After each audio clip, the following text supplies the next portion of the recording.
Hello friends, स्वागत है आप सभी का अपने यूट्यूब चैनल आद्या स्टडी एकेडमी में। आज की हमारी क्लास साइंस की प्रैक्टिस सेट की 16वीं क्लास है। आज की इस क्लास में हम साइंस के बहुत ही महत्वपूर्ण प्रश्नों को पढ़ने वाले हैं और इसी तरीके के इसी लेवल के प्रश्न आपके सीटेट एग्जाम में पूछे जाते हैं। इसीलिए हर एक प्रश्न को आप रटने के बजाय समझने पर फोकस करिएगा, क्योंकि अगर आप कॉन्सेप्ट क्लियर करते हुए पढ़ते हैं ना, तो आपसे जो प्रश्न आपने पढ़ा है वो प्रश्न तो बनेगा ही, लेकिन उससे रिलेट करके अगर प्रश्न आपके सीटेट एग्जाम में पूछे जाते हैं तो वो प्रश्न भी आप आसानी से कर पाएंगे, क्योंकि उस टॉपिक से रिलेटेड आपका पूरा कॉन्सेप्ट क्लियर है। और जो आपका सीटेट एग्जाम है, सीटेट एग्जाम में जितने भी प्रश्न पूछे जाते हैं ना, सारे प्रश्न समझ पे आधारित और यहाँ पे कथन और कारण वाले प्रश्न बहुत पूछे जाते हैं। तो वो प्रश्न आप तभी कर पाएंगे जब आप टॉपिक को अच्छे से पढ़े होंगे, अच्छे से उसको समझे होंगे। तो आज हम बिल्कुल बढ़िया लेवल के प्रश्नों की प्रैक्टिस करने वाले हैं, तो आप वीडियो में लास्ट तक जरूर बने रहिएगा। साथ ही आप सभी से रिक्वेस्ट है कि अगर आप चैनल पर नए हैं तो चैनल को सब्सक्राइब करके वीडियो को लाइक जरूर कर दीजिएगा। चलिए स्टार्ट करते हैं आज की इस क्लास को और देखते हैं आज का हमारा पहला प्रश्न क्या है। पहला प्रश्न है कि जब मोमबत्ती जलती है, इसका आकार घटता है या मोम का पिघलना है, लपेटे एवं कालिक प्रदर्शित होती है, पिघली हुई मोम ठोस हो जाती है। उपरोक्त प्रेक्षणों के लिए निम्न में से कौन सा सही है? ऑप्शन फर्स्ट है ए भौतिक परिवर्तन है एवं अन्य रासायनिक परिवर्तन है। सेकेंड है कि सी रासायनिक परिवर्तन है, बाकी सारे भौतिक परिवर्तन है। ए एवं बी भौतिक परिवर्तन, सी एवं डी रासायनिक परिवर्तन है। ए, बी एवं सी भौतिक परिवर्तन है। बताइए इस प्रश्न का करेक्ट आंसर क्या होगा। देखिए, भौतिक और रासायनिक परिवर्तन हम पहले भी बहुत अच्छे से पढ़ चुके हैं और इससे प्रश्न पूछे भी जाते हैं। फिजिकल और केमिकल चेंज से हर एक शिफ्ट में लगभग 2 से 3 प्रश्न पूछे जाते हैं, इसलिए इस टॉपिक को तो आपको अच्छे से ही पढ़ के जाना है। मैं कई बार आपको पढ़ा भी चुकी हूँ, आज भी थोड़ा सा यहाँ पे हम रिवीजन कर लेते हैं कि भौतिक परिवर्तन और रासायनिक परिवर्तन होते क्या हैं। तो देखिए, भौतिक परिवर्तन वो परिवर्तन होते हैं जिसमें किसी पदार्थ का आकार बदल रहा है, उसकी अवस्था बदल रही है, लेकिन पदार्थ का गुण नहीं बदल रहा है, यानी कोई नया पदार्थ नहीं बन रहा। तो किस में आएगा? भौतिक परिवर्तन यानी फिजिकल चेंज में आएगा। हाँ, और जो भौतिक परिवर्तन होता है ना, वो रिवर्सिबल होता है, यानी उसको हम रिवर्स भी कर सकते हैं। वहीं पे रासायनिक परिवर्तन क्या होता है? तो रासायनिक परिवर्तन वो परिवर्तन होता है जिसमें किसी पदार्थ के गंध में परिवर्तन हो, रंग में परिवर्तन हो। कोई पदार्थ पक रहा है यानी पकना भौतिक रासायनिक परिवर्तन में आएगा, सड़ना रासायनिक परिवर्तन में आएगा, दूध से दही जमना यानी किसी चीज का जमना रासायनिक परिवर्तन में आएगा, जंग लगना रासायनिक परिवर्तन में आएगा, जलना किस में आएगा? रासायनिक परिवर्तन। यानी हर एक वो परिवर्तन जिसको हम रिवर्स नहीं कर सकते, जो पुराने ढंग से वापस नहीं आ सकती, उसको हम क्या बोलते हैं? रासायनिक परिवर्तन बोलते हैं। तो रासायनिक परिवर्तन रिवर्सिबल नहीं होती है। अब यहाँ पे स्टेटमेंट यहाँ पे पढ़िए कि इसका आकार घटता है। अब देखिए, आकार में परिवर्तन हो रहा है तो किस में चेंज में आएगा? फिजिकल चेंज में आएगा। तो यहाँ पे हम शॉर्ट में लिख देते हैं पी, यानी फिजिकल चेंज के अंतर्गत आएगा। दूसरा है या मोम का पिघलना है। अब पिघलना मतलब अवस्था परिवर्तन हो रहा, यानी मोम पहले क्या थी? ठोस थी, ठोस से किस में बदल रहा? द्रव में बदल रहा। अब ठोस से द्रव में बदल रहा तो ये भी किस में आएगा? फिजिकल चेंज में आएगा। लपेटे एवं कालिक प्रदर्शित होती हैं। तो लपेटे और कालिक कब प्रदर्शित होंगी? जब किसी पदार्थ का दहन होगा, यानी जलेंगी। और दहन और जलना किस में आता है? रासायनिक परिवर्तन में आता है। तो ये क्या हो जाएगा? एक केमिकल चेंज हो जाएगा। पिघली हुई मोम ठोस हो जाती है, यानी जो द्रव अवस्था में मोम है वो किस अवस्था में आ जाती है? ठोस अवस्था में। तो यहाँ पे अवस्था परिवर्तन हो रहा तो ये क्या हो जाएगा? फिजिकल चेंज हो जाएगा। यानी कुल मिला के जो सी स्टेटमेंट है ये बस केमिकल चेंज है और बाकी ए, बी, डी क्या है? फिजिकल चेंज है। और ये किस में दिया है? ऑप्शन नंबर सेकंड में दिया है कि सी रासायनिक परिवर्तन है एवं अन्य क्या है? भौतिक परिवर्तन है। तो इस प्रश्न का करेक्ट आंसर ऑप्शन सेकंड हो जाएगा। अगला प्रश्न है, कवक के संदर्भ में निम्न में से कौन सा कथन सत्य है? ये सीटेट जनवरी 2022 में पूछा गया भी प्रश्न है और ये कई बार रिपीट भी हुआ है।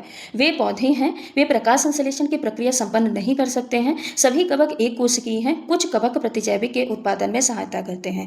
कूट है ए, बी और सी, बी और डी, बी, सी और डी या ए, सी और डी।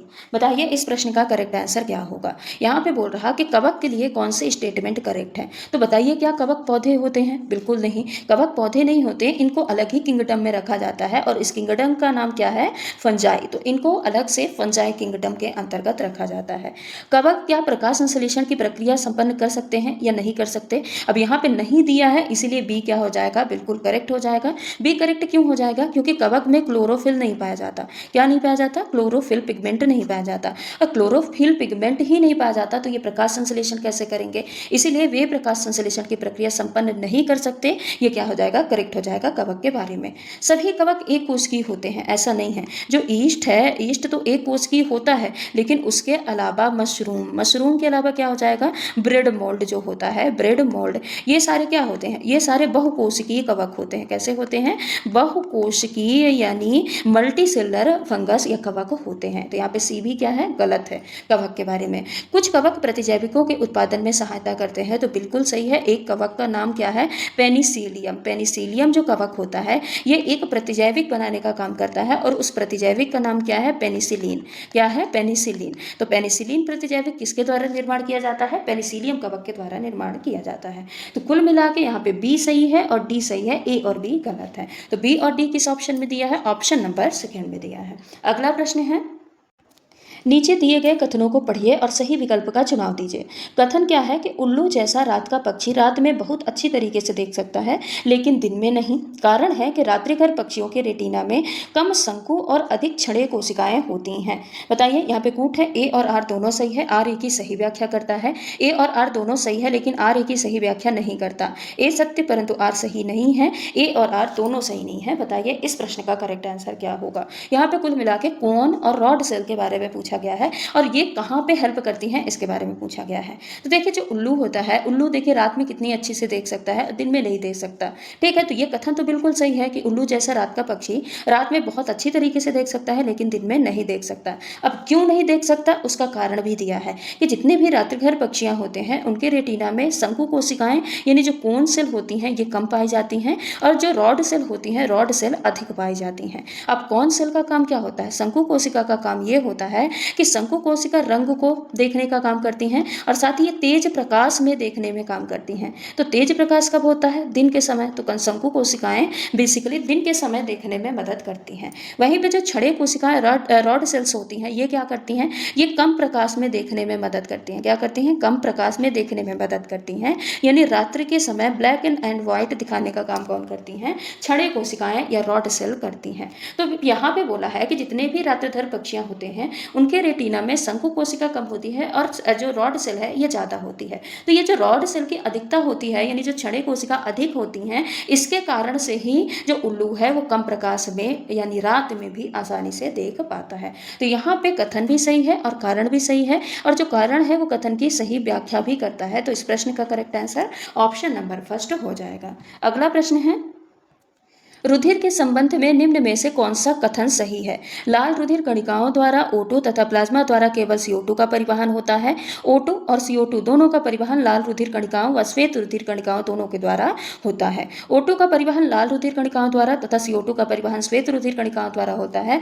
लाल रुधिर कणिकाएं व प्लाज्मा दोनों O2 और CO2 का परिवहन करती हैं। बताइए इस प्रश्न का करेक्ट आंसर क्या होगा। कुल मिला के ये पूछा गया है कि O2 और CO2 का परिवहन किसके द्वारा किया जाता है और कितना किया जाता है। तो देखिए, अगर ऑक्सीजन की बात करें, O2 का परिवहन लगभग 97%, लगभग कितना 97% ऑक्सीजन का परिवहन किसके द्वारा होता है, आरबीसी के द्वारा होता है। आरबीसी में हीमोग्लोबिन पाया जाता है ना, तो 97% जो ऑक्सीजन परिवहित होता है वो हीमोग्लोबिन से जुड़ के आरबीसी के द्वारा परिवहित होता है। अब बचा 3%, तो 3% ऑक्सीजन का परिवहन कौन करता है, तो 3% ऑक्सीजन का परिवहन प्लाज्मा के द्वारा जुड़ के किया जाता है। अब बात करते हैं CO2 की, तो CO2 में 70% जो CO2 का परिवहन किया जाता है वो किसके द्वारा किया जाता है, प्लाज्मा के द्वारा किया जाता है। प्लाज्मा के द्वारा भी बाइकार्बोनेट के रूप में किया जाता है। किस रूप में किया जाता है, बाइकार्बोनेट के रूप में किया जाता है। बाकी 20 से लेके 23%, कितना 20 से लेके 23% जो CO2 का ट्रांसपोर्ट होता है वो किसके द्वारा होता है, आरबीसी के द्वारा होता है। अब बच्चा जो 7% CO2,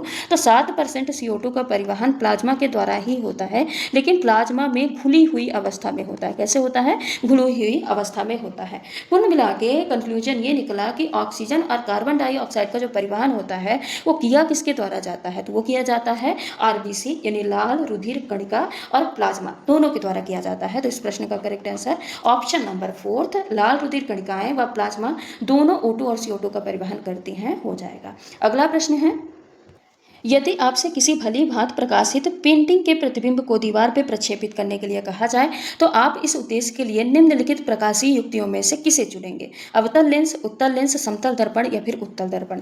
यहाँ पे ये बोला है कि अगर आपसे ये बोला जाए कि किसी पेंटिंग के प्रतिबिंब को आपको दीवार में प्रोजेक्ट करना है तो उसके लिए आप किसका उपयोग करेंगे? तो देखिए, दीवार में अगर किसी पेंटिंग के इमेज को प्रोजेक्ट करना है तो वो इमेज कैसी होनी चाहिए? वास्तविक होनी चाहिए। कैसी होनी चाहिए? वास्तविक। क्योंकि जो वास्तविक इमेज होगी वही हमको दिखाई देगी और दीवार पे प्रोजेक्टेड इमेज हमको दिखाई देनी चाहिए। तो वास्तविक प्रतिबिंब, कुल मिला के यहाँ पे ये देखना है कि वास्तविक प्रतिबिंब कौन करता है।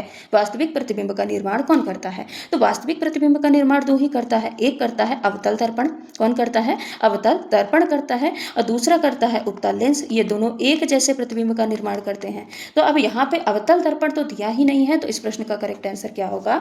उत्तल लेंस हो जाएगा। अवतल दर्पण और उत्तल लेंस एक जैसे कैसे प्रतिबिंब का निर्माण करते हैं? वास्तविक प्रतिबिंब का निर्माण करते हैं और इसके अलावा उल्टा प्रतिबिंब का फॉर्मेशन करते हैं। वहीं पे अवतल लेंस और उत्तल दर्पण की बात की जाए, किसके? उत्तल दर्पण। तो उत्तल दर्पण और अवतल लेंस जो प्रतिबिंब बनाते हैं वो कैसा प्रतिबिंब होता है? आभासी होता है और साथ ही छोटा प्रतिबिंब बनाने का काम करते हैं। तो यहाँ पे दीवार में प्रक्षेपित करने के लिए इमेज कैसी होनी चाहिए? वास्तविक होनी चाहिए, इसीलिए हम उत्तल लेंस का उपयोग करेंगे। बाकी समतल दर्पण भी कैसा प्रतिबिंब बनाता है? आभासी प्रतिबिंब बनाता है। कैसे? आभासी। और उत्तल दर्पण भी अभी हमने देखा है आभासी और छोटा प्रतिबिंब बनाने का काम करता है। तो इस प्रश्न का correct answer option number second हो जाएगा। अगला प्रश्न है, रेशेदार जड़ तंत्र मूसला जड़ तंत्र की अपेक्षा अच्छा अनुकूलन है किसके लिए? भोजन संग्रह के लिए, पौधे को मिट्टी से जकड़े रखने के लिए, जल व खनिज के अवशोषण के लिए या जल व भोजन के स्थानांतरण के लिए। बताइए, जो रेशेदार जड़ हैं मूसला जड़ तंत्र से अच्छा अनुकूलन किसके लिए मानी जाती हैं? तो इस प्रश्न का correct answer option number second होगा। देखिए, जो रेशेदार जड़ होते हैं, रेशेदार जड़ का काम क्या होता है? जो फाइब्रस रूट सिस्टम है, इसमें मुख्य जड़ जो होती है, मुख्य जड़ नहीं होती है, ज़्यादा बड़ी मुख्य जड़ नहीं होती है, बल्कि क्या है, इसके आसपास से बहुत सारे गुच्छे के रूप में पतली पतली जड़ें निकलती हैं जो कि सतह तक सीमित रहती हैं, बहुत गहराई तक नहीं जाती। अब ये पतली और घनी जड़ें जो होती हैं गुच्छे के रूप में या जाल के रूप में जो निकलती हैं, ये बहुत दूर तक की मिट्टियों को क्या करती हैं? पकड़ के जकड़ के अपनी तरफ जकड़ के रखती हैं। ठीक है, इसीलिए जो मूसला जड़ होती है, मूसला जड़ क्या होती है? अब मूसला जड़ क्या है? लंबी लंबी मोटी सी जड़, ये गहराई तक चली जाएगी। तो गहराई तक जाएगी लेकिन ये अपने आसपास के ज़्यादा मिट्टी को पकड़ के नहीं रखेगी। जबकि जो फाइब्रस रूट होती हैं ये भले ज़्यादा तक गहराई तक नहीं जाती हैं लेकिन अपने आसपास की सतह की सारी मिट्टी को पकड़ के आसानी से जकड़ के रखती हैं। तो जो रेशेदार जड़ होती हैं ये मृदा अपरदन की प्रक्रिया को कम करती हैं, यानी जो सॉइल इरोजन होता है इनको रोकने का प्रयास करती हैं, रोक के रखती हैं। तो ये सॉइल इरोजन को रोकने के लिए एक बेहतर अनुकूलन प्रदर्शित करती हैं, यानी पौधे को मिट्टी से जकड़े रहने के लिए एक बेहतर अनुकूलन प्रदर्शित करती हैं, जो कि मूसला जड़ें प्रदर्शित नहीं करती। अब बाकी ऑप्शन की बात करें भोजन संग्रह के लिए, तो भोजन संग्रह के लिए जो मूसला जड़ होती है ना, मूसला जड़ ज़्यादा बेहतर मानी जाती है। जैसे कि गाजर और उसके अलावा क्या है? मूली के अलावा चुकंदर, ये कैसी जड़ होती हैं? ये मूसला जड़ होती हैं और ये ज़्यादा से ज़्यादा भोजन को स्टोर करके रखती हैं। जल और खनिज के अवशोषण के लिए भी मूसला जड़ ज़्यादा बेहतर होती है। वो कैसे? ये ज़्यादा गहराई तक जाती हैं और जितनी गहराई तक जाएगी उतना ही ज़्यादा जल और खनिज लवणों का अवशोषण कर पाएंगी। तो इसके लिए भी मूसला जड़ ज़्यादा अनुकूलित होती हैं। जल और भोजन के स्थानांतरण के लिए भी मूसला जड़ ज़्यादा अच्छी होती हैं। क्यों? क्योंकि इनमें सुविकसित संवहन ऊतक पाए जाते हैं। अब संवहन ऊतक में क्या होता है? जाइलम और फ्लोएम। क्या होता है? जाइलम और फ्लोएम। तो इनमें संवहन ऊतक जो होते हैं ये ज़्यादा सुविकसित होते हैं, इसीलिए जल और भोजन के स्थानांतरण के लिए भी जो मूसला जड़ होती है ये ज़्यादा अनुकूलित होती है। बाकी इस प्रश्न का correct answer option number second हो जाएगा। अगला प्रश्न है, निम्न में से कौन सा उन मानव रोगों का समुच्चय है जो एक विषाणु द्वारा उत्पन्न होते हैं? क्षय रोग, खसरा, हैजा, पोलियो, हेपेटाइटिस ए, खसरा, पोलियो, चेचक, हैजा, टाइफाइड, पोलियो, क्षय रोग, हैजा, क्षय रोग, हेपेटाइटिस ए, खसरा। कुल मिला के यहाँ पे आपको वायरस के द्वारा होने वाले रोगों के बारे में पूछा है। तो वायरस, बैक्टीरिया, फंगस, प्रोटोजोआ, कृमियों के द्वारा, सभी के द्वारा होने वाले रोगों के बारे में हमने पढ़ा है। एक छोटी सी मात्र 20 से 25 मिनट की क्लास है, आप जाके उसको जरूर देख लीजिएगा, क्योंकि यहाँ से भी प्रश्न 1 से 2 प्रश्न आपके एग्जाम में पूछे जाते हैं। अब वायरस के द्वारा होने वाले रोग कौन कौन से हैं, तो वायरस के कारण होता है एड्स रोग। कौन सा रोग होता है, एड्स रोग होता है, जो कि HIV वायरस के कारण होता है। उसके अलावा एक है स्मॉल पॉक्स। तो स्मॉल पॉक्स किसके कारण होता है, स्मॉल पॉक्स होता है वेरियोला के कारण। किसके कारण होता है, वेरियोला के कारण होने वाला, वेरियोला वायरस के कारण होने वाला एक रोग है। इसी का एक भाई बहन है, कौन सा, चिकन पॉक्स। तो चिकन पॉक्स किसके कारण होता है, वेरिसेला जोस्टर के कारण होता है। किसके कारण होता है, वेरिसेला जोस्टर के कारण होता है। और इसके अलावा क्या हो जाएगा, पोलियो भी वायरस के कारण होता है। चेचक तो अभी हम पढ़ ही लिए। खसरा भी वायरस के कारण होता है। हेपेटाइटिस भी वायरस के कारण होता है। एक और रोग है पीत ज्वर, पीत ज्वर भी वायरस के कारण होता है। ट्रैकोमा भी वायरस के कारण होता है। और उसके अलावा इन्फ्लुएंजा भी वायरस के कारण होने वाला एक रोग है। इन्फ्लुएंजा जो भी है ये भी वायरस के कारण होने वाला रोग है। एक और रोग है जिसको हम क्या बोलते हैं, रेबीज। तो रेबीज भी जो होता है ये रेब्डो वायरस के कारण होता है और ये भी वायरस के द्वारा होने वाला एक प्रमुख रोग है। तो कुल मिला के इस प्रश्न का करेक्ट आंसर क्या हो जाएगा, option number second, hepatitis A, खसरा, पोलियो और चेचक, ये वायरस के द्वारा होने वाले एक प्रमुख रोगों में से हैं। अगला प्रश्न है, सोडियम एवं पोटेशियम को केरोसिन में रखा जाता है, कारण दीजिए। निम्न कारण कक्षा 8 के विद्यार्थियों द्वारा दिया जाता है। दोनों उच्च क्रियाशील एवं वातावरण में कार्बन डाइऑक्साइड से क्रिया करते हैं। दोनों उच्च विषैले एवं विषैली फ्यूमस देते हैं। दोनों उच्च क्रियाशील एवं वातावरण में ऑक्सीजन से क्रिया कर लेते हैं। केरोसिन वायु में धातु की ऑक्सीजन से क्रिया को रोकने में सहायता करता है। अब यहाँ पे ये जो कारण दिया गया है विद्यार्थियों के द्वारा, इसमें से उपयुक्त कारण का चुनाव करना है। केवल ए, सी और डी, केवल बी या सी और बी। बताइए इस प्रश्न का करेक्ट आंसर क्या होगा। यहाँ पे इस प्रश्न का आपको करेक्ट आंसर बताना है कि यहाँ पे सही कारण क्या है। तो देखिए यहीं पे जो बोला है कि सोडियम और पोटेशियम ये अत्यंत अपक्रियाशील यानी उच्च क्रियाशील धातु हैं और अगर इनको हम खुले में रखते हैं तो ये ऑक्सीजन से क्रिया कर लेती हैं। ये क्या हो जाएगा, बिल्कुल करेक्ट है, क्योंकि सोडियम, अगर हम रिएक्टिविटी श्रेणी पढ़ते हैं तो रिएक्टिविटी श्रेणी में सोडियम और पोटेशियम सबसे ऊपर आते हैं और सोडियम और पोटेशियम उच्च क्रियाशील धातुएं होती हैं। अगर हम इनको खुले में रखेंगे तो ये वायु के संपर्क में आएंगे, ऑक्सीजन से क्रिया करके ये इतनी फ्लेमेबल होती हैं कि आग भी उत्पन्न कर लेती हैं, आग पकड़ लेती हैं, इसीलिए इनको केरोसिन में रखा जाता है। तो एक तो ये सही है। दूसरा है कि केरोसिन वायु में धातु की ऑक्सीजन से क्रिया को रोकने में सहायता करती है। अब केरोसिन में ही क्यों रखा जाता है, क्योंकि जो केरोसिन होती है यानी मिट्टी का तेल है, इन धातुओं के ऊपर एक सुरक्षा की परत बना लेती है। अब सुरक्षा की परत बना लेती है तो ये डायरेक्ट ऑक्सीजन के संपर्क में नहीं आते हैं, ऑक्सीजन से क्रिया नहीं करते हैं और जलते नहीं हैं। तो सी और डी इसके बारे में क्या है, सोडियम और पोटेशियम को केरोसिन में रखा जाता है, इसके कारण के बारे में सही है। अब यहाँ पे देखिए ए और बी गलत क्यों है। तो ए दिया है कि दोनों उच्च क्रियाशील हैं एवं वातावरण में कार्बन डाइऑक्साइड से क्रिया करते हैं। नहीं, कार्बन डाइऑक्साइड से नहीं, ऑक्सीजन से क्रिया करते हैं। ठीक है। अब बी गलत क्यों है कि दोनों उच्च विषैले एवं विषैली फ्यूमस देते हैं। तो देखो इन्हें केरोसिन में इसलिए नहीं रखा जाता कि विषैले और विषैली धुआं देते हैं, बल्कि इसलिए रखा जाता है क्योंकि बहुत ज़्यादा ज्वलनशील होते हैं और सक्रिय होते हैं। अगर ऑक्सीजन के संपर्क में आएंगे तो ये जलने लग जाएंगे, इसीलिए इनको केरोसिन में रखा जाता है। तो यहाँ पे सी और डी इस प्रश्न का करेक्ट आंसर हो जाएगा और सी और डी किस में दिया है, ऑप्शन नंबर सेकंड में दिया है। अगला प्रश्न है,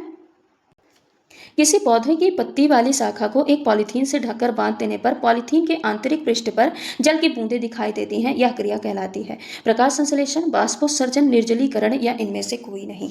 तो देखिए प्रकाश संश्लेषण क्या होता है, पौधे जो सनलाइट के प्रेजेंस में क्या करते हैं, फोटोसिंथेसिस की प्रक्रिया करते हैं, यानी जो ग्लूकोज का निर्माण करते हैं या कह सकते हैं भोजन का जो निर्माण करते हैं उसको हम क्या बोलते हैं, उसको हम बोलते हैं प्रकाश संश्लेषण। लेकिन यहाँ पे देखिए बाष्पोत्सर्जन क्या होता है, बाष्पोत्सर्जन ही इस प्रश्न का करेक्ट आंसर भी होगा। बाष्पोत्सर्जन क्या होता है, बाष्पोत्सर्जन की प्रक्रिया वो प्रक्रिया होती है जिसमें पौधे पत्तियों की सतह से बाष्प को उत्सर्जित करते हैं, यानी पानी को, जो अतिरिक्त पानी होता है उसको बाष्प के रूप में परिवर्तित करते हैं। तो इसको हम क्या बोलते हैं, बाष्पोत्सर्जन। देखिए जो पत्तियां होती है पौधों में, पत्तियों में छोटे छोटे रंध्र पाए जाते हैं और इन रंध्रों को क्या कहा जाता है, इन रंध्रों को कहा जाता है स्टोमेटा। अब स्टोमेटा का काम क्या होता है कि पौधे अपनी जड़ों के द्वारा जो जल अवशोषित करते हैं, इनमें से जो एक्स्ट्रा जल होता है, जो एक्स्ट्रा वाटर होता है, एक्स्ट्रा वाटर को क्या करते हैं, बाष्प के रूप में पौधे से बाहर करते हैं। और ये किसके द्वारा होता है, स्टोमेटा या फिर रंध्रों के माध्यम से होता है, जो कि जल बाष्प या भाप के रूप में बन के हवा में छोड़े जाते हैं। अब देखिए अगर इसी पत्ती को हम पॉलीथीन से पैक कर दें, अब पॉलीथीन से पैक कर देंगे तो ये बाष्पोत्सर्जन होगा तो, लेकिन जो भाप है भाप बाहर नहीं जा पाएगा और पत्तियों के उसके पन्नियों की सतह में जमा हो जाएगा और ठंडी सतह होने की वजह से ये बाष्प वापस से लिक्विड में कन्वर्ट हो जाएगा, यानी वापस से द्रव में बदल जाएगा। इसकी वजह से पॉलीथीन के आंतरिक पृष्ठ पर जल की बूंदें दिखाई देती हैं। तो इसका मेन कारण क्या है? बाष्पोत्सर्जन है। बाकी निर्जलीकरण क्या होता है? तो अगर किसी भी जीव में, सजीव में, पदार्थ में पानी की कमी, अगर पानी की अत्यधिक कमी हो जाती है तो उसको हम क्या बोलते हैं? निर्जलीकरण बोलते हैं। बाकी इस प्रश्न का करेक्ट आंसर ऑप्शन नंबर 3 होगा। अगला प्रश्न है, एक 5 ग्राम वाले पंख और एक 10 ग्राम वाली कील दोनों में समान गतिज ऊर्जा है। दोनों वस्तुओं के संवेग के विषय में निम्न में से कौन सा कथन सही होगा? भारी वस्तु में अधिक संवेग होगा, दोनों वस्तुओं में बराबर संवेग होगा, दोनों वस्तुओं के संवेग की तुलना करना संभव नहीं है, हल्की वस्तु में अधिक संवेग होगा। बताइए इस प्रश्न का करेक्ट आंसर क्या होगा? बोला है कि एक 5 ग्राम के भार वाला पंख है और एक 10 ग्राम के भार वाली कील है और दोनों की जो गतिज ऊर्जा है, गतिज ऊर्जा क्या है? एक बार एकदम बराबर है, समान है। संवेग आपको बताना है। तो संवेग और गतिज ऊर्जा के फॉर्मूले का संबंध क्या होता है? यानी गतिज ऊर्जा और संवेग में जो संबंध होता है वो क्या होता है? Kinetic energy equal to P square upon 2m। अब यहाँ पे बोला है कि गतिज ऊर्जा एकदम समान है तो P इक्वल टू क्या हो जाएगा? √2m kinetic energy. अब यहाँ पे देखिए गतिज ऊर्जा एकदम समान है तो जो P होगा यानी संवेग होगा ये किसके वर्गमूल के बराबर होगा? यानी किसके वर्गमूल पे निर्भर करेगा? तो द्रव्यमान के। किसके?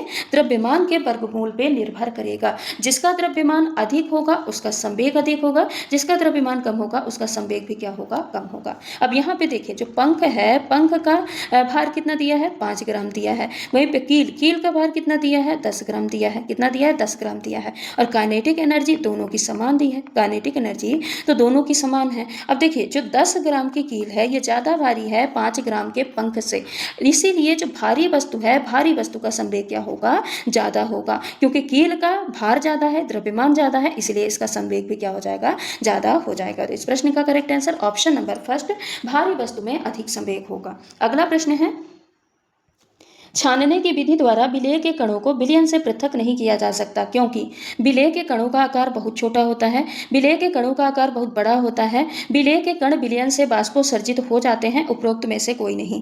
बताइए इस प्रश्न का करेक्ट आंसर क्या होगा? तो देखिए जो विलेय के कण होते हैं, विलेय के कण को हम छानने की विधि द्वारा क्यों पृथक नहीं कर सकते, क्यों अलग नहीं कर सकते? तो ये जो विलयन होते हैं, ये विलयन में जो विलेय के कण होते हैं ये इतने छोटे होते हैं, इतने स्मॉल पार्टिकल्स होते हैं कि इनको हम फिल्टर से या छन्नी से हम अलग नहीं कर सकते। जैसे कि मान लीजिए नमक और पानी को आप घोल दीजिए, फिर आप छन्नी से छानिए, क्या नमक का कण अलग हो जाएगा? नहीं अलग होगा। अगर आप इसको छानते हैं, कितनी भी महीन छन्नी से छानेंगे, नमक के कण कभी भी छन्नी से अलग नहीं होंगे, वो छन्नी से नीचे पानी के साथ छन जाएंगे। तो इसीलिए विलेय के कणों का आकार इतना छोटा होता है कि इनको हम छानने की विधि द्वारा पृथक नहीं कर सकते। तो इस प्रश्न का करेक्ट आंसर क्या हो जाएगा? ऑप्शन नंबर फर्स्ट, कि विलेय के कणों का आकार छोटा होता है, बड़ा तो हो नहीं सकता, बाष्पोत्सर्जित की कोई बात ही नहीं है। अगला प्रश्न है, एक छात्र मैग्नीशियम की पतली पट्टी अथवा तार का टुकड़ा मोमबत्ती की लौ के पास ले जाता है। मैग्नीशियम श्वेत प्रकाश के साथ जलने के बाद भस्म यानी राख देती है, जिसे जल में घोलने पर एक नया पदार्थ प्राप्त होता है। वह नया पदार्थ क्या होगा? Magnesium hydroxide, magnesium oxide, magnesium chloride या फिर मैग्नीशियम कार्बोनेट। बताइए इस प्रश्न का करेक्ट आंसर क्या होगा? यहाँ पे दिया है कि एक छात्र मैग्नीशियम की पतली पट्टी अथवा तार का टुकड़ा मोमबत्ती की लौ के पास ले जाता है। तो मैग्नीशियम क्या होती है? मैग्नीशियम श्वेत प्रकाश के साथ एक भस्म देती है। वो भस्म क्या होता है? ये मैग्नीशियम ऑक्साइड होता है। क्या होता है? मैग्नीशियम ऑक्साइड होता है। तो यानी अपक्रिया करके सफेद राख यानी मैग्नीशियम ऑक्साइड बनेगा। और जहां मैग्नीशियम ऑक्साइड बनेगा, फिर मैग्नीशियम ऑक्साइड को क्या करना है? पानी में घोलना है। अब मैग्नीशियम ऑक्साइड को जहां हम पानी में घोलेंगे तो ये क्या बना लेगा? MgOH का होल ट्वाइस यानी मैग्नीशियम हाइड्रोक्साइड का फॉर्मेशन कर लेगा। तो यहाँ पे यही पूछा है कि नया पदार्थ क्या बनता है? तो नया पदार्थ बनता है मैग्नीशियम हाइड्रोक्साइड। अगला प्रश्न है, निम्नलिखित परिवर्तनों में से कौन से 2 परिवर्तन मैदानी भाग के निवासियों के उच्च अक्षांशों यानी 3500 मीटर अथवा अधिक पर जाने से उत्पन्न होते हैं?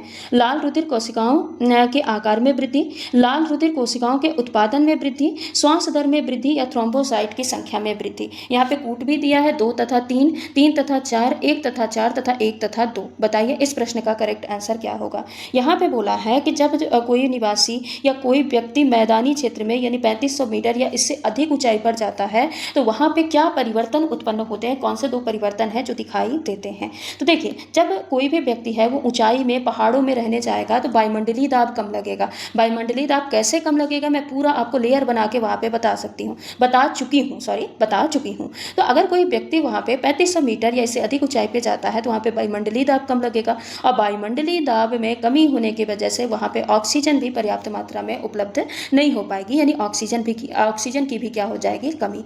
अब जब ऑक्सीजन की कमी होगी तो हमारा जो शरीर होता है यह ऑक्सीजन की भरपाई करने के लिए ज़्यादा से ज़्यादा आरबीसी का निर्माण करने लगता है, यानी आरबीसी के उत्पादन में वृद्धि करने लगता है। क्या करता है, आरबीसी के उत्पादन में वृद्धि करने लगता है। अब आरबीसी का निर्माण क्यों करता है, उत्पादन क्यों करता है, क्योंकि आरबीसी में क्या प्रेजेंट होता है, हीमोग्लोबिन, और हीमोग्लोबिन क्या करता है, ऑक्सीजन को अपने साथ जोड़ के पूरे बॉडी में ट्रांसपोर्ट करने का काम करता है। अब जब आरबीसी उतनी की उतनी रहेंगी तो हीमोग्लोबिन इंतजार किया रहेगा कि जब तक 4 ऑक्सीजन नहीं जुड़ जाएंगे तब तक हम ट्रांसपोर्ट नहीं करेंगे, पर हमारे शरीर में ऑक्सीजन की कमी होने लग जाएगी। इसके लिए आरबीसी ज़्यादा से ज़्यादा संख्या में बढ़ जाती है, यानी आरबीसी का निर्माण हमारी बॉडी ज़्यादा करने लगती है, जिसके वजह से ये बोलती है कि एक हीमोग्लोबिन जाए, एक ही ऑक्सीजन को ले जाए, पर पहुँचाए जरूर। तो आरबीसी बढ़ेगी तो हीमोग्लोबिन बढ़ेगी तो ज़्यादा से ज़्यादा ऑक्सीजन ट्रांसपोर्ट हो पाएगा। तो इसीलिए लाल रुधिर कोशिकाओं के आकार में वृद्धि नहीं होती, बल्कि किसमें वृद्धि होती है, उत्पादन में वृद्धि होती है। साथ ही श्वसन दर में भी वृद्धि हो जाती है। अब ऑक्सीजन कम मिलेगा तो व्यक्ति ज़्यादा से ज़्यादा सांस लेगा, तेज तेज सांस लेगा।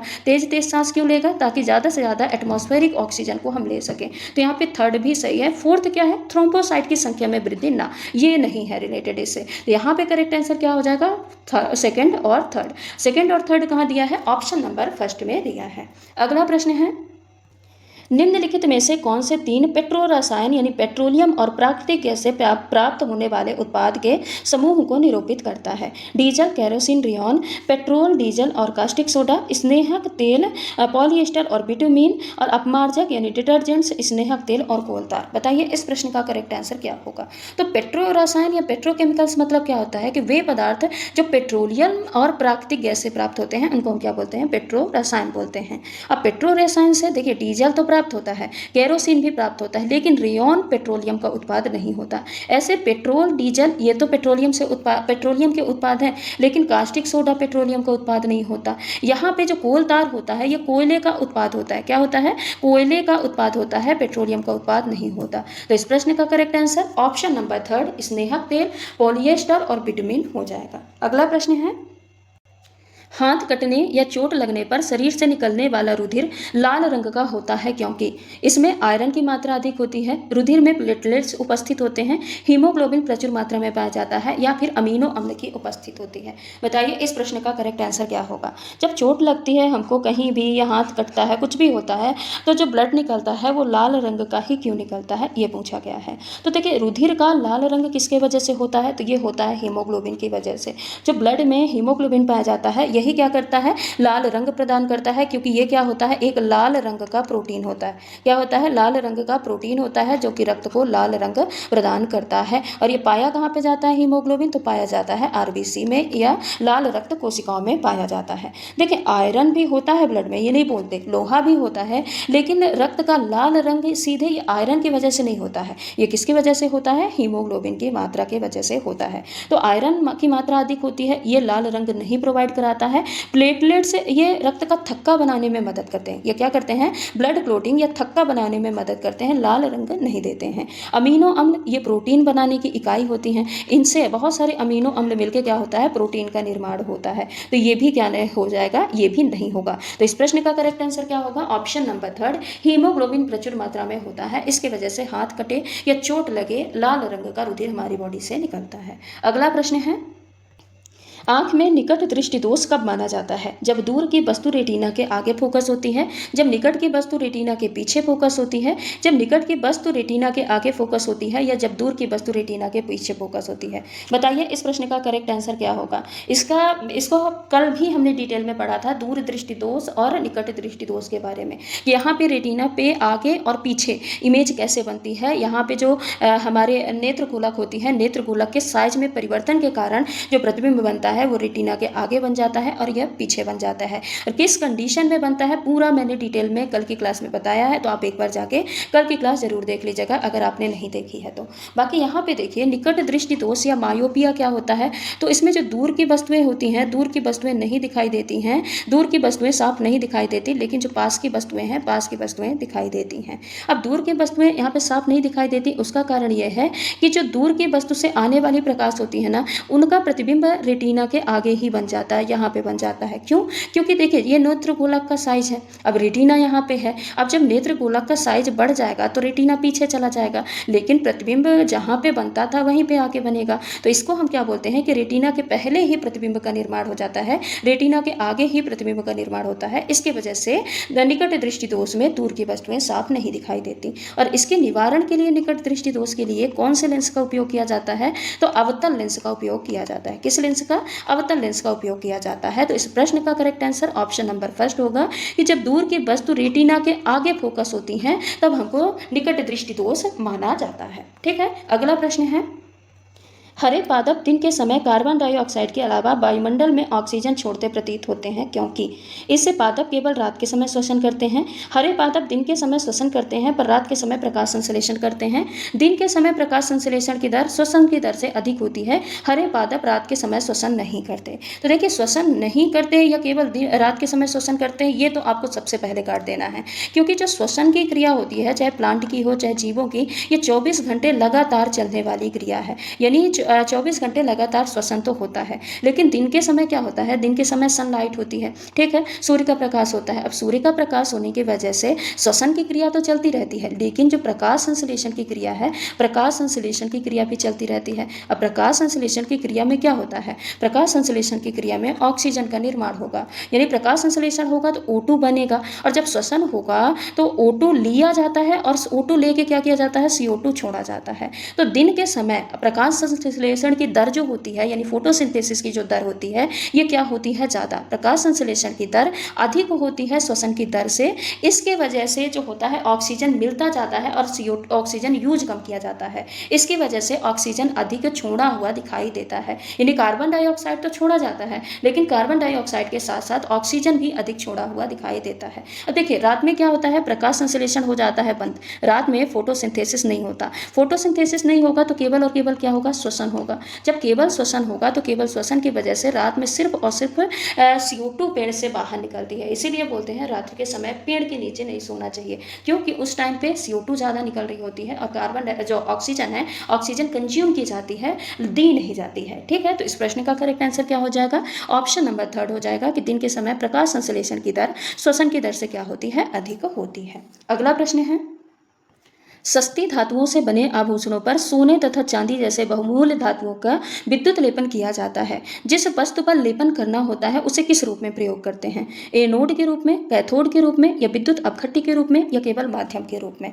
बताइए इस प्रश्न का करेक्ट आंसर क्या होगा। तो देखिए मान लीजिए कोई सी लोहे की अंगूठी है, अब लोहे की अंगूठी में आपको सोने की परत चढ़वाना है, तो यहाँ पे आपको लोहे को किस रूप में लेना है, अंगूठी को किस रूप में लेना है। तो यहाँ पे लोहे की जो अंगूठी है उसको आप लेंगे कैथोड के रूप में, किस रूप में लेंगे, कैथोड के रूप में, जो कि नेगेटिव चार्ज होता है। और जो सोना होता है, सोने को किस रूप में लेंगे, एनोड के रूप में। किस रूप में लेंगे, एनोड के रूप में लेंगे, जो कि पॉजिटिव चार्ज होता है। तो देखिए यहाँ पे होता क्या है, जैसे ही बिजली इसमें प्रवाहित की जाएगी या बिजली दी जाएगी तो सोने के जो अंगूठी है, सोने के जो कण हैं वो अंगूठी पे, लोहे की अंगूठी पे क्या होते हैं, चिपकने लगते हैं और उस पर सोने की एक परत जम जाती है। इसी को बोलते हैं ना कि सोने का पानी चढ़ाना या लेपन करना। अब इसमें देखिए कि जो लोहे की अंगूठी है उसको कैथोड के रूप में ही क्यों लिया गया, हम दूसरे रूप में क्यों नहीं लिए, क्योंकि क्या है कि जो सोना है, सोने के घोल में सोने के जो आयन होते हैं वो कैसे होते हैं, पॉजिटिव आयन होते हैं। तो ये पॉजिटिव आयन किसको आकर्षित करेंगे, हमेशा नेगेटिव आयन को आकर्षित करेंगे। और नेगेटिव आयन किसमें होता है,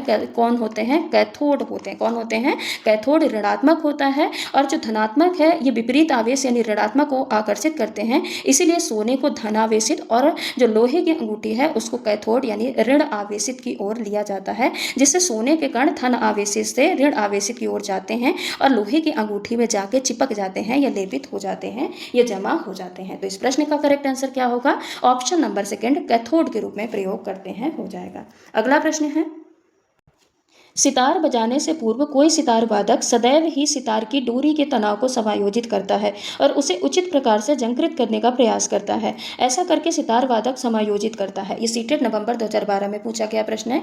ध्वनि की तीव्रता, सितार की डोरी के तारत्व को, या सितार की डोरी द्वारा उत्पन्न ध्वनि की प्रबलता, या कंपन का आयाम। बताइए, जो सितार वादक बजाने से पूर्व डोरी को एडजस्ट करता है, यानी तनाव ज़्यादा देता है या फिर उसको ढीला करता है, तो वो किस कारण करता है, उससे क्या बदलाव होगा। तो देखिए, सितार की डोरी को कसने या ढीला करने, इससे क्या होता है, उसके कंपन में बदलाव आता है, उसकी आवृत्ति में बदलाव आता है। क्या होता है, उसकी आवृत्ति में बदलाव होता है। अगर हम डोरी को टाइट रखेंगे, अगर हम डोरी को टाइट रखेंगे तो कंपन तेज होगा। क्या होगा, कंपन तेज होगा। और जहाँ कंपन तेज होगा तो तारत्व अधिक होगा। तारत्व क्या होगा, अधिक होगा। ठीक है, तारत्व अधिक होगा। और तारत्व अधिक होगा तो आवाज़ कैसी होगी, पतली होगी और तीखी होगी। आवाज़ कैसी निकलेगी, पतली और तीखी होगी। दूसरा, अगर हम डोरी को ढीली रखते हैं, सितार की डोरी को अगर हम ढीली रखेंगे तो कंपन धीमा होगा, कंपन धीमा होगा। और कंपन धीमा होने की वजह से तारत्व कम होगा। क्या होगा, तारत्व कम होगा। और तारत्व जहाँ कम होगा तो आवाज़ कैसी होगी, मोटी दिखाई देगी। आवाज़ मोटी और गंभीर दिखाई देगी। तो इसी की वजह से तारत्व को बैलेंस करना या फिर आवृत्ति को बैलेंस करने के लिए सितार वादक सितार बजाने से पहले डोरी के जो टाइट या फिर ढीला, यानी कसना या ढीले करने की क्रिया को करता है। तो इस प्रश्न का करेक्ट आंसर क्या हो जाएगा, ऑप्शन नंबर सेकंड, सितार की डोरी का तारत्व। ठीक है, अगला प्रश्न है, भूकंपों से संबंधित निम्नलिखित कथनों में से कौन सा कथन सही नहीं है। भूकंपी तरंगों का रिकॉर्ड भूकंप लेखी यानी सिस्मोग्राफ कहलाता है। भूकंप लेखी सिस्मोग्राफ भूकंप अभिलेख का रिकॉर्ड रखता है। रिएक्टर पैमाने रैखिक नहीं बल्कि लघुगुणकीय होते हैं। भूकंप तरंगें केंद्र से उत्पन्न होती हैं। बताइए, इस प्रश्न में कौन सा स्टेटमेंट है वो सही नहीं है। तो इस प्रश्न का करेक्ट आंसर ऑप्शन नंबर 4 हो जाएगा। जो क्लास 7th है, हमारा पर्यावरण, यहाँ पे हमारी बदलती पृथ्वी, यहाँ पे जो दिया है, ये दिया है कि भूकंपी तरंगे के पृथ्वी से जिस स्थान से शुरू होती हैं भूकंपी तरंगे, उसे हम क्या बोलते हैं, उद्गम केंद्र बोलते हैं। क्या बोलते हैं, उद्गम केंद्र या फोकस बोलते हैं। तो यहाँ पे नहीं दिया है, तरंग केंद्र दिया है, तो इसीलिए इस प्रश्न का करेक्ट आंसर ऑप्शन नंबर 4 तो हो जाएगा। तो ये रहे आज के कुछ हमारे महत्वपूर्ण प्रश्न जिनको हमने डिटेल में पढ़ा है। ऐसे ही प्रश्न आपके एग्जाम में भी देखने को मिलते हैं और यही प्रश्न आपके एग्जाम में कहीं ना कहीं लैंग्वेज बदल के या घुमा फिरा के पूछे जाएंगे। इसीलिए हर एक प्रश्न को ध्यान से पढ़ना है और समझ के पढ़ना है। तो चलिए, आज की इस क्लास को हम यहीं पे समाप्त करते हैं। मिलते हैं अगली क्लास में। तब तक के लिए अगर आप चैनल पे नए हैं तो चैनल को सब्सक्राइब करके वीडियो को लाइक करके बेल आइकन को भी हिट कर दीजिएगा, ताकि कोई भी अपडेट हो तो उसका नोटिफिकेशन आप तक सबसे पहले पहुंच पाए। धन्यवाद।